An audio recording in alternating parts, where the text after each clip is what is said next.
লক্ষ্মীর আরেক নাম শ্রী সম্পদ। সাজানো গোছানো বাড়িঘর দেখে তবেই লোকে বাড়ির গৃহিণীকে লক্ষ্মী বলেন। মা লক্ষ্মীর সহোদরা হচ্ছেন অলক্ষ্মী। ছন্নছাড়া জীবনযাপনকারীকে অলক্ষ্মী বলা হয়। অগোছালো ঘরবাড়িতে অলক্ষ্মীর বাস। লক্ষ্মী ও অলক্ষ্মীর একসাথে অবস্থান কখনোই সম্ভব নয়।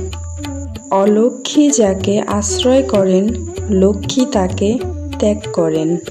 এই জন্য আমরা হিন্দুরা যে কোনো পূজা পার্বণ অনুষ্ঠান করার আগে বাড়িতে গোবর দিয়ে থাকি।